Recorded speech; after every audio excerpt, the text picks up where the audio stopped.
Segunda carta de Paulo aos Coríntios, 15, 5, verso 17. Diz assim: e assim, se alguém está em Cristo, nova criatura é. As coisas velhas já passaram, e eis que tudo se fez novo. Mais uma vez, vamos ler em outra tradução. E assim, se alguém está em Cristo, é nova criatura. As coisas antigas já passaram, eis que se fizeram novas.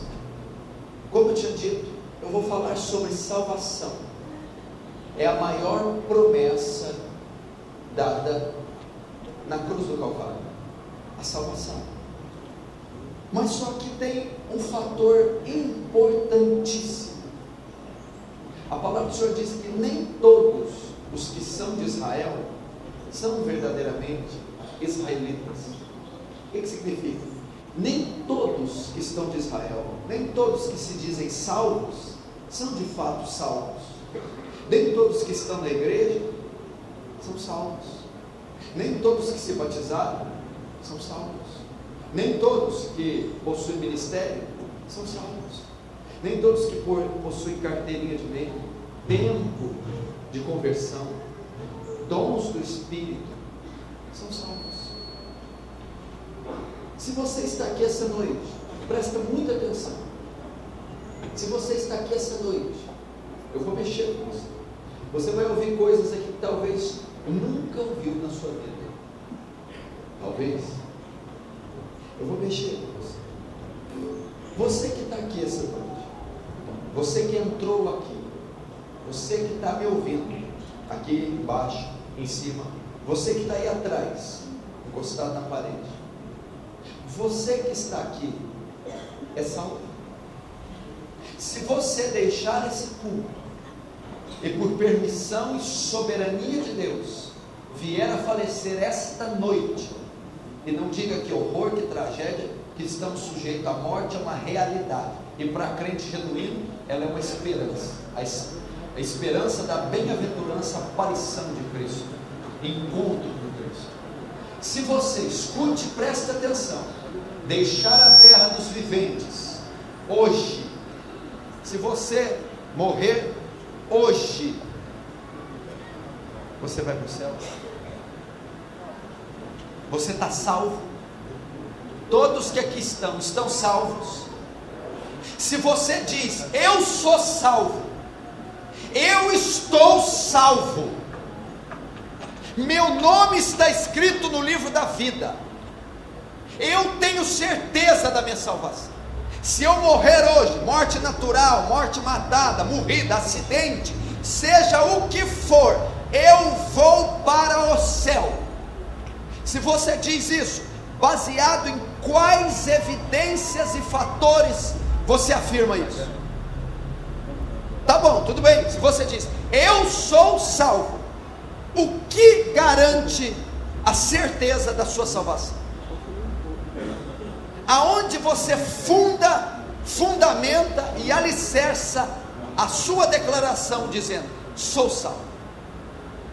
Não pode ser uma coisa imaginária, tradicional, litúrgica, nem familiar. Só há uma doutrina na Bíblia que garante a segurança da salvação, que nos dá garantia da salvação. E se você não está debaixo dessa doutrina, você não é salvo. Você não pode dizer: eu sou salvo porque me batizei. O batismo não garante salvação de ninguém, e não é a doutrina da segurança da salvação. Eu sou membro, congrego, participo de uma denominação, por isso sou salvo. Isso também não é a doutrina que garante a salvação. Eu sou batizado no Espírito Santo, tenho um ministério, etc, etc. Também não. Não é. Só uma doutrina que garante, é a que eu abri na segunda carta de Paulo aos Coríntios, é a doutrina da regeneração. Só é salvo quem nasceu de novo, quem teve uma experiência sobrenatural com o Espírito Santo, e se fez uma nova criatura, depois que arrependeu dos pecados e creu em Jesus Cristo, e deu a Ele todos os méritos da sua salvação. Se você não é regenerado, se você não é nascido de novo, e o novo nascimento não é feito por uma saia, por um cabelo, por uma língua estranha, não é feito por um batismo na água. O novo nascimento não pode ser manipulado pela denominação. O novo nascimento nenhum homem tem poder de executar, nenhuma igreja. O novo nascimento é uma obra sobrenatural que só Deus pelo Espírito Santo pode fazer. E o que eu tenho visto? Essa doutrina está sendo chamada de doutrina esquecida. Não se prega, não se ensina, não se vive, não se importa com a regeneração. Nós temos dezenas, centenas e milhares de cristãos professos dentro da igreja, que ocupam cargos, que se batizaram, que têm anos e anos de igreja, que nunca nasceram de novo. Pessoas que mudaram a vestimenta, pessoas que mudaram os lugares que frequentavam, pessoas que mudaram alguns hábitos, mas nunca mudaram o coração, nunca mudaram a mente, nunca foram acometidas, não pela religião, mas pelo poder sobre-humano do Espírito Santo.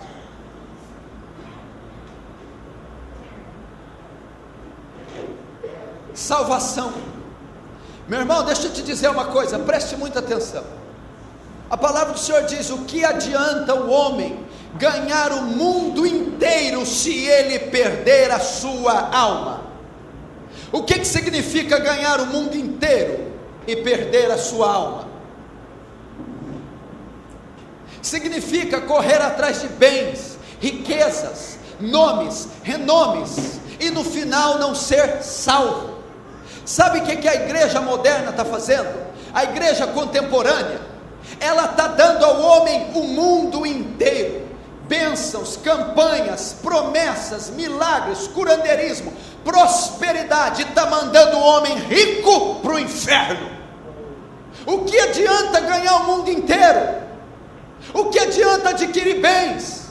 O que adianta ter carros? O que adianta ter saúde? O que adianta possuir?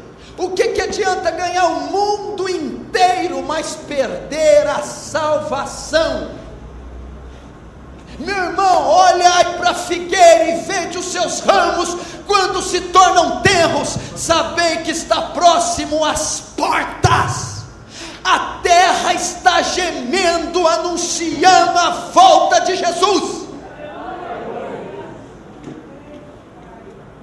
Prepara-te, ó Israel, para encontrar com teu Deus.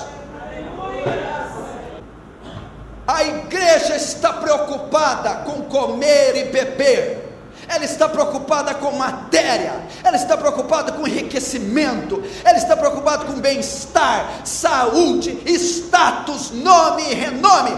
A volta de Jesus seria acompanhada desse quadro: indiferença, riqueza, prosperidade, curandeirismo, milagreiros, charlatões. A terra está oscilando e ela está tendo as primeiras contrações, como uma grávida preste a dar à luz, começa com as primeiras contrações e horas depois dá o parto. Assim está sendo a volta do Filho do Homem. A terra está dando as primeiras contrações. Olha o cenário na natureza, na política, na economia, na igreja. Terceiro, nós iríamos ver Israel, nós iríamos ver sinais na natureza. Depois nós iremos ver a apostasia da igreja, o advento do troféu promessas que a Rede Globo transmitiu. Você está achando que aquilo lá é avivamento? Aquilo lá é a aliança de Josafá com Acabe. Estão declarando a céu aberto a queda e a apostasia da igreja contemporânea. Aquilo não é louvor bíblico, aquilo é louvor antropocêntrico. O homem é o centro e não é cristocêntrico, onde toda a glória da letra, da melodia converge em Jesus Cristo. Shows, eventos envolvendo milhares de reais, mídia secular, secularismo entre os cristãos. Pastores antigamente que eram profetas estão se apostatando, estão pregando prosperidade e riquezas, estão se vendendo à mídia, estão se vendendo aos canais de TV. O evangelho está fraudado, diluído, adulterado, prostituído. Você encontra 50 milhões de evangélicos no Brasil, e o Brasil nunca foi tão corrupto como ele é. Você diz: pastor, você devia se alegrar, 50 milhões de evangélicos, que avanço é um avivamento. Se você estudar os avivamentos históricos da igreja de Atos, de Jonathan Edwards, se você estudar os avivamentos de Wesley, o avivamento acontecia e ele interferia na sociedade. Como assim? Se está vendo conversões de verdade, se está vendo um derramar do Espírito, a criminalidade tem que abaixar, o aborto tem que abaixar, o estupro, a inadimplência, as dívidas tem que abaixar. Agora esse avivamento está promovendo o pecado. Onde? Procure as estatísticas, veja o que está caindo. Eu trabalho com muitos empresários e eles me dizem: os piores clientes que eu atendo são o povo evangélico, não pagam, são caloteiros, mentirosos. Tem um gerente do Banco do Brasil na minha igreja que se reuniu com toda a coordenadoria nacional e disse: nós não podemos aprovar mais crédito para pastores, porque eles não pagam. Isso é avivamento? Avivamento é falar plé, avivamento é rolar, é cair. O avivamento é amar a esposa, pagar conta em dia, ser santo, guardar os olhos, amar os filhos. Isso é avivamento. O Filho do Homem, quando voltar, achará fé na terra? Talvez você não estudou. Será que é achar alguém de fé? Não, é assim, é claro o versículo. O Filho do Homem, quando voltar, achará algum convertido na terra? Eu tenho orado dessa maneira: não volta agora não, Jesus, porque se o Senhor voltar, o Senhor não vai levar ninguém. Eles não querem, estão tão felizes com o mundo, está tão gostoso aqui, então está muito próximo dele voltar, entenderam? Está muito, não adianta você fazer prognóstico grande. Essa geração vai contemplar o Apocalipse. Essa geração tem que acordar. Talvez você venha buscar cura, libertação, uma série de parafernália, e Jesus está dizendo: busque a vida eterna. 30 anos atrás era melhor que hoje, tinha família, tinha respeito, honestidade. 40, melhor ainda. 50, melhor ainda.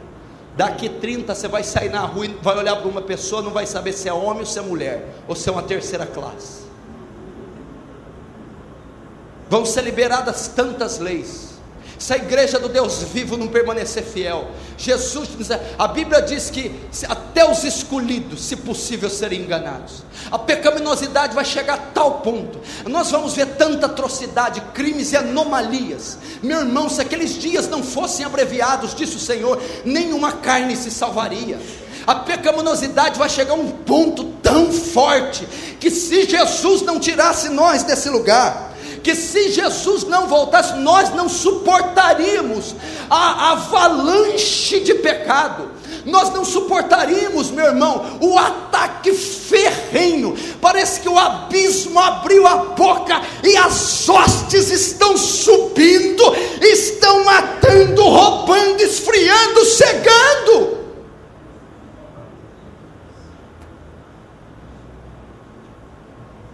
Ele está voltando.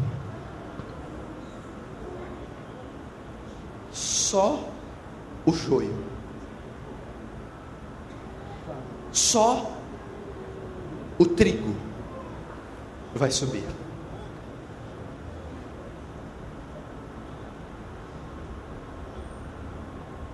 Como é que faz para saber se você é joio ou trigo?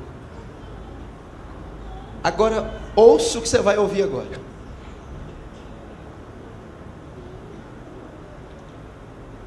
eu sou trigo porque eu batizei. Vou repetir aquilo, depois vou acrescentar. Não faz nem um joio trigo entrar numa água. Água não tem poder, aquela substância. Faz nada. Tudo balela. Batismo, tomar ceia, dons do Espírito. Quando eu prego isso em igreja pentecostal, porque nós temos uma ignorância. O irmão de Deus é o que ora em língua, profetiza, roda a capa, grita, transpira, quebra o pau. A Bíblia diz assim: conhecereis a árvore pelos frutos e não pelos dons. Eu vou te dizer, o povo que mais manifesta dom nessa nação são os mais corruptos. Para mim, homem de Deus é o que vem mais cedo e abre a igreja, lava a igreja inteira, é o último a sair, aguenta bronca. Esse que é homem de Deus. Tem pessoas que acham que homem de Deus é o que prega bem. Eu sou homem de Deus? Você não vive comigo na minha casa. Para saber se eu sou homem de Deus, tem que ver como eu trato a minha esposa, como eu uso o meu dinheiro, como eu sou as quatro portas, quatro paredes. Não pode dizer que eu sou homem de Deus só por berrar.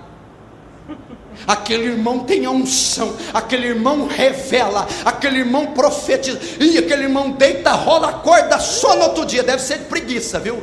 Aquele irmão é uma benção. Os dons não são evidência de alguém ser trigo. Eu te provo com a palavra. Pai, não profetizei eu em teu nome? Jesus, Pai, não expulsei eu em teu nome muitos demônios? Sim. Pai, não curei enfermos em teu nome? Dom de cura, dom da fé, dom de profecia. Pai, agora o maior dos dons, um dos: não fiz eu muitos milagres? Milagre é uma operação sobre-humana. Curar é uma coisa, você cura uma doença. Milagre é aquilo que não tem cego ver, aleijado andar, membro crescer. Não fiz eu muitos milagres em teu nome? Jesus, sim. Então vos direi: apartai de mim, vós que praticais a iniquidade, pois eu nunca vos conheci. Olha o terror da declaração. Você não entendeu? Eu nunca vos conheci. Ele está dizendo, não é que eu conhecia no começo, depois você desviou. Não é que você estava no primeiro amor, esfriou. Ele está dizendo, nunca te conheci. Você nunca se converteu. Mas então por que você me usou? Falou certo, usei, mas você nunca foi salvo. Eu usei mula, eu usei profeta, queria amaldiçoar, eu fiz eles abençoar, nem por isso foram salvos. Os dons são evidência. Tanta gente que esconde atrás dos dons. Lá na livraria de Franca entrou um homem para a dona da loja, profetizando, orando em língua estranha e falando com ela. Mexeu com ela, foi embora. Quando ela vai fechar a loja, ela sente que está faltando uma Bíblia de estudo de R$130. Ele roubou. É evidência. Agora que eu quero entrar, pastor, eu fumava, eu parei de fumar. Sou trigo? Não. Pastor, eu bebia, quando eu vim para Jesus, parei de beber. É evidência que eu sou salvo? Não. Eu ia na balada, eu ia em festa, parei de ir, depois que eu vim para Jesus. Sou trigo? Não. Pastor, eu usava calça apertada, mini saia. Agora olha, é difícil ver até meu calcanhar. Não corto o cabelo, estou empanturrada de roupa. Sou salvo? Não. Parei de fazer sexo com o namorado. Mudei. Parei de frequentar lugares. Sou salvo? Não. Isso não é evidência da salvação. Deixa eu te fazer uma pergunta. Freiras fumam? Freiras vão em boates? Não. Freiras adulteram, fazem sexo? Não, não tem nem marido. Freiras ouvem música mundana? Freiras são salvas? Então por que você acha que tudo isso vai te dar salvação? Nicodemos fumava, bebia, traía a mulher, ia em balada. Nicodemos lia mais do que você a Bíblia, e até hoje ele conhece mais que você, orava mais que você, era mais piedoso, moral e mais santo. Nicodemos era salvo quando encontrou com Jesus. O que salva um pecador então? Porque tem muçulmana que é 30 bilhões de vezes mais santa que você, irmã, e elas vão queimar no inferno. Tem muçulmana que não é o calcanhar, não, só os olhos que ela mostra. Eles não fazem nada, 5 vezes ao dia, ora voltado para Meca. Eles não tocam em nada imundo, não são salvos. Por que não? Deixa eu te falar. Porque se as obras te salvassem, os seus hábitos, você anularia a cruz de Cristo, e a força da salvação, e a obra da salvação estaria nas suas mãos, na sua capacidade de fazer ou de deixar de fazer. A salvação só é feita por uma maneira. Alguém se torna trigo só de uma maneira. Presta muita atenção. Deus fez o homem à imagem e semelhança no Éden. Quando o homem peca, o homem que era estruturalmente, moralmente, espiritualmente perfeito, quando ele peca, o vírus, a infecção do pecado entra e ele se corrompe de tal maneira que não dá para definir o tamanho, a distância que foi o homem antes da queda com o da queda, de tamanha que foi a queda.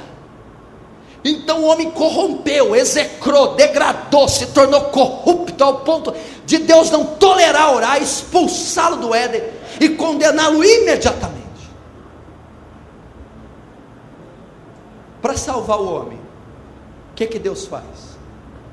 Aquele ser é corrupto, aquele ser é maldito depois da queda. Aquele ser vem, aí a Bíblia diz o que? Por um homem entrou o pecado, e pelo pecado veio a morte, todos morreram. Todos que vinham de Adão já vinham com pecado. Você já nasce condenado. Você não precisa poçar ou deixar de pôr, ir na boate ou deixar de ir, independente de qualquer hábito. Você já vem com câncer de Adão, o vírus. Você já nasce quando o médico pega você, o obstetra, se ele fosse evangélico, ele vai dizer, mais um pecador, condenado. Ele vai desenvolver a idade da razão e vai pecar. Entendeu? Independente, quietinho, ele já sai com o vírus. Ele não é condenado porque ele fez e deixou de fazer. Ele é condenado porque o pecado está no gene dele. Ele já nasce com a maldição, independente dele fazer ou não. E como é que Deus salva?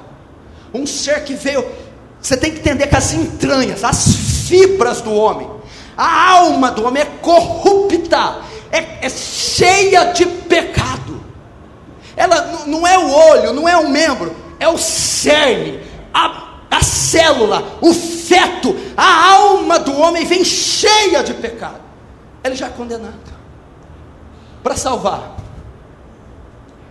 presta atenção, para salvar, a Bíblia diz que antes de criar tudo, Deus faz a criação. Ele diz, haja luz, haja peixes, oceanos, mares, terra. Escute, universo. Ele criou o universo com a palavra. Tem uma palavra latina para isso. Deus criou do nada, do ex nihilo. Do nada, Deus cria o universo e cria o homem. Do nada, imagina, não existia nenhum próton, nêutron, uma molécula, nenhuma célula, núcleo, membrana e citoplasma. Deus com a palavra criou tudo, desde a célula até as galáxias, o universo e o homem. Do nada ele criou, do ex nihilo. Imagina quanto poder Deus não usou para fazer o universo. Imagina, tenta imaginar. Vou dar um exemplo. Tenta fazer essa toalha do nada. Do nada, faz aparecer essa toalha. Cria essa toalha, sem nada na sua mão. Só essa toalhinha. Quanto poder você não precisa? Imagina o universo. Imagina quanta glória.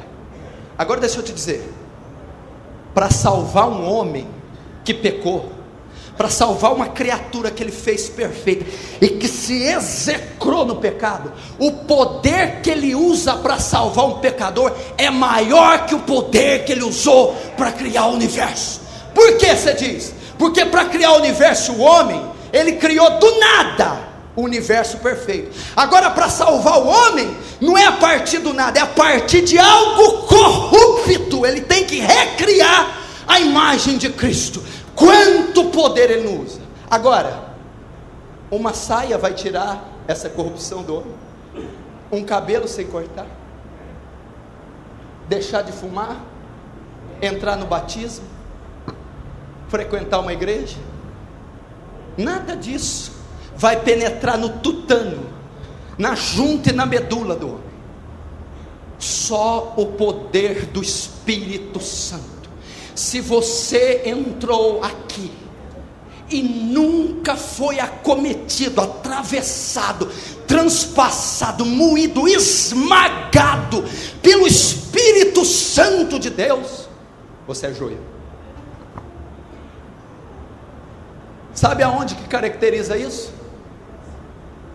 Quando uma pessoa é transformada, é o que está escrito lá no texto que eu abri: aquele que está em Cristo, nova criatura é, as coisas velhas passaram, tudo se fez novo. Aquele que é salvo, aquele que de fato é convertido, aquele que de fato é trigo, as coisas velhas, a vida dela velha passou e tudo se fez novo. Como assim? Ele foi transformado. Tá, escute, mas a pessoa não tem que mudar de hábito? Não, não é só isso. Quando o sobrenatural toca uma pessoa, quando aquele poder maior que a criação do universo transforma um pecador, ele não só para de fazer. Parar de fazer, muçulmano para, católico para, espírita para, oriental para. Uma das grandes marcas que alguém foi salvo, uma das grandes áreas que o sobrenatural transforma aquele joio, sabe onde é? É na vontade. É na vontade. Aquilo que ele amava, agora ele odeia. Pecado, mundo, prazer, ele amava, agora ele odeia. E aquilo que ele odiava, a justiça, o amor, a santidade, agora ele ama. Então, convertido não é quem parou de pecar, é quem parou de gostar de pecar. Não é quem deixou de fazer, é quem deixou de gostar de fazer. Então, se você deixou de fazer, mas ainda gosta de fazer, joio.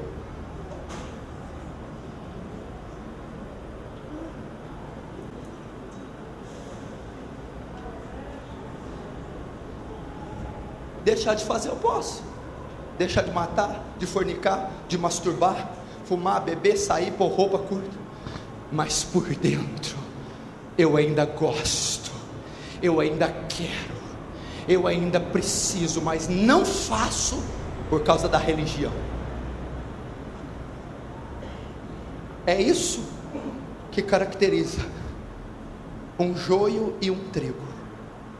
Se a vontade dele foi mudada, não é se ele parou de fumar, vestir e sair, porque isso qualquer pecador faz, mas se é o pecado que ele tanto amava, a prática mundana, a lascívia, as orgias, a mentira, o ódio, o rancor, a vingança, agora ele odeia. Você não está entendendo, uma moça não precisa. Aí presta atenção, quando a vontade foi mudada, depois que ela foi mudada, depois que o Espírito Santo transformou aquela massa corrupta, aquele filho de Adão, merecedor do lago de fogo, quando o sobrenatural transforma ela, a vontade dela muda, e depois que a vontade muda, manifesta-se em obras. Então ela para de fazer, se santifica, veste melhor, muda, mas não porque mandaram, porque ela deseja. Você não está entendendo? O nascido de novo, o pastor, o líder, a mãe, não precisa dar uma paulada na cabeça para não vestir tal roupa, para não ir em tal lugar. Ela foi transformada. Se ela pôr uma roupa curta, Senhor, eu não posso usar mais isso, eu não gosto disso mais, eu estou vulgar, eu não quero, eu não posso mais usar isso, eu não quero. Ela foi transformada, não tem ninguém oprimindo ela simplesmente não quer. Isso é salvação. Isso é salvação. Quantas pessoas enfiadas debaixo de roupas, saias, cabelos, ternos, são corruptas, imorais, depravadas, iradas, vingativas, perversas. Nunca nasceram de novo. São bodes, são joios. Porque se isso aqui não aconteceu, pode espernear, levantar, embora, me odiar. A palavra de dois gumes está cortando aí, está cortando aqui. Você está entendendo?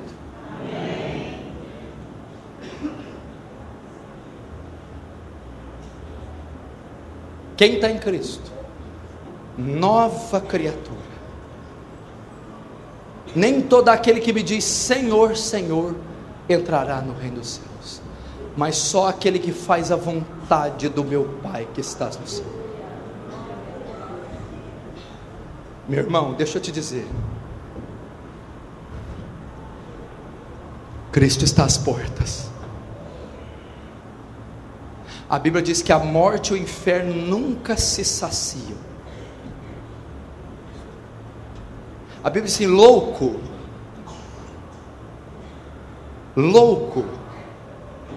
se pedirem a tua alma, o que tens preparado para ele? E para quem será?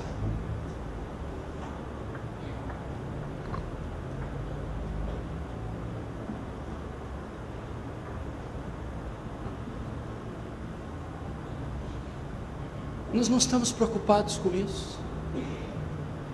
Agora você está entendendo? Vocês estão entendendo? Por que eu preguei isso no primeiro dia quando eu vim aqui o ano passado? Por que eu aconselho esse casal não dá certo, pastor?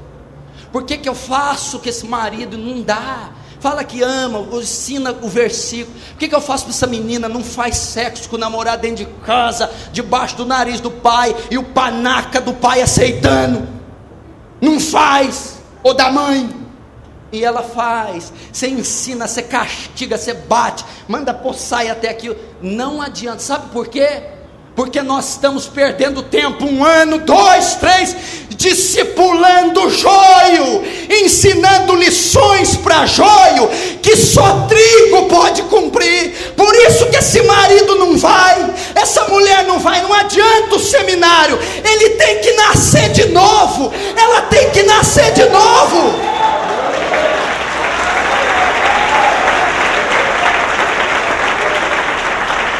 Deixa eu te dizer, a Bíblia, o princípio do casamento em Efésios, o princípio do cristão, do pastor, da ovelha, do diácono, na Bíblia, ele foi escrito só para o trigo consegue cumprir, ele tem a mente renovada, ele foi transformado.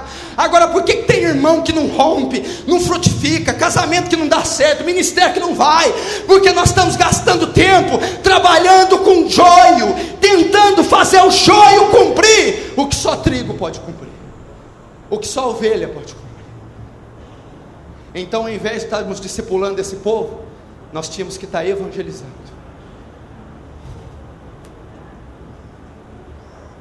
Joio. O cara, para ele assistir um culto e assistir TV é a mesma coisa.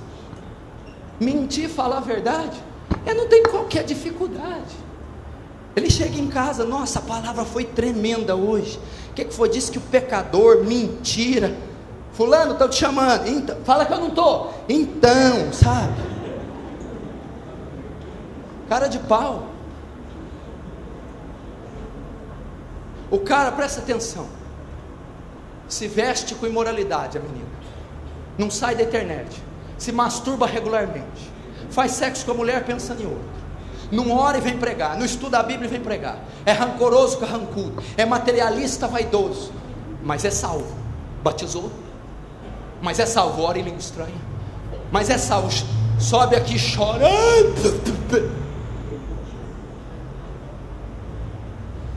A Bíblia diz assim: pelos frutos conhecerei. Pode uma árvore má dar bons frutos, e pode uma árvore boa dar maus frutos? Portanto, pelos seus frutos o conhecereis. Meu irmão,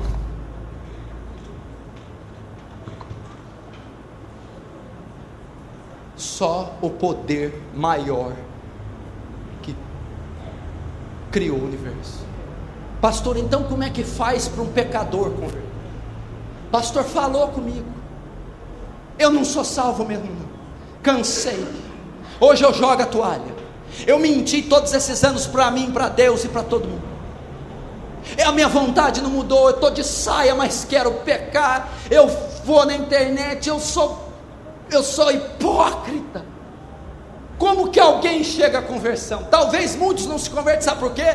Porque a Bíblia diz: pela graça sois salvos. Graça é favor imerecido, não adianta flagelar, fazer qualquer coisa para ser salvo, é graça, é obra exclusiva do céu.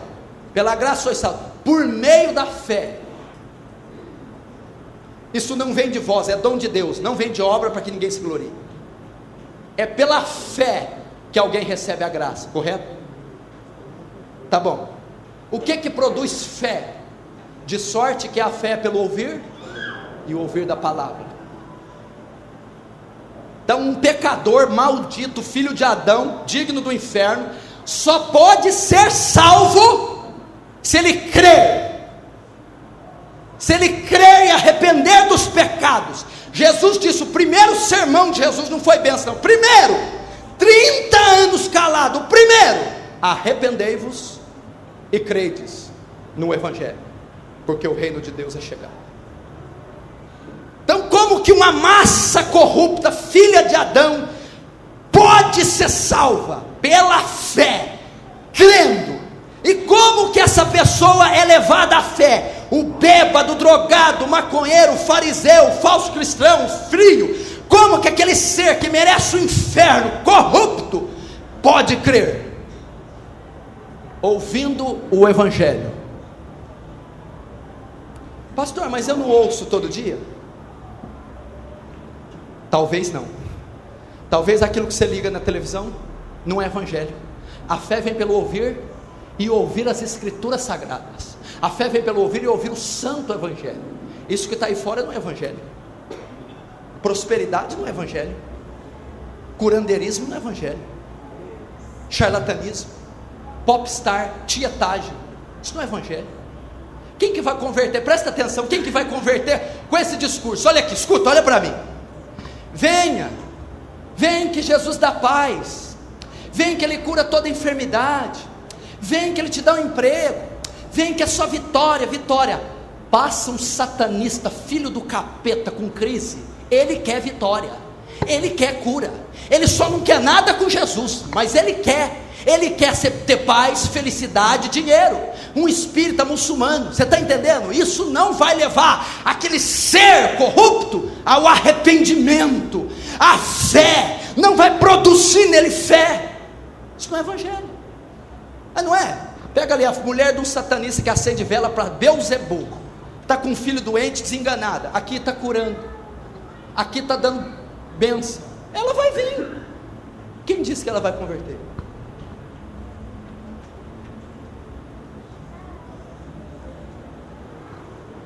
Quando o INSS, o governo, patrocina algo de graça, só vai evangélico pegar?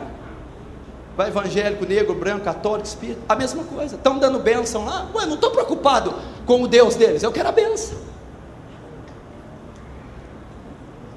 Lembra de Ezequiel? Estou terminando, calma. Deus me levou para um vale, e eis que no vale havia uma multidão de ossos, secos, sequíssimos. Então o Senhor me perguntou: pode esses ossos reviver? Senhor, tu sabes.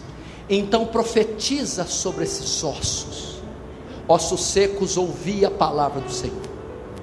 Então quando ele profetizou, o vento dos quatro cantos entrou naqueles ossos, eles se puseram de pé e se tornaram exército. Presta atenção, aqueles ossos são os pecadores, secos, sequíssimos, corruptos, mortos. Deus nos resgatou, estando nós mortos em ofensas e delitos. Nós não estávamos doentes, o doente ainda caminha um pouquinho, estávamos mortos, e tem alguns aqui essa noite, mortos, sequíssimos.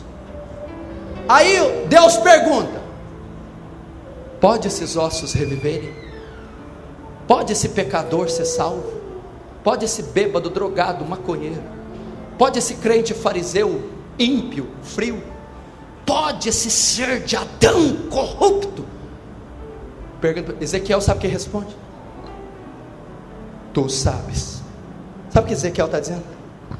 Só o Senhor tem esse poder. Não tem profeta, denominação, batismo, saia. Só o céu pode salvar um pecador. Aí Deus devolve para ele: tudo bem, só eu posso salvar, mas eles só serão salvos pela fé. Pela fé. E a fé vem pelo ouvir a palavra. Tá. Então profetiza Ezequiel para eles, pregue o evangelho, pregue a palavra, pregue as escrituras flamejantes, vivificantes. Pega a espada de 2 fios, prega, profetiza sobre esses ossos. E ele profetizou salvação por meio da fé. Fé vem pelo ouvir. Então ele prega, eles ouvem. Quando eles ouvem, o que vem dos quatro cantos? O único poder que pode ressuscitar um pecador, salvar: o Espírito Santo. Então quando você prega o evangelho para um pecador ou multidão, você prega, gera arrependimento e fé. Então o Espírito Santo vem e transforma aquele filho de Adão, e perdoa os seus pecados, e o regenera, ele nasce de novo. Então ele se torna trigo, ele se torna salvo. Você está entendendo?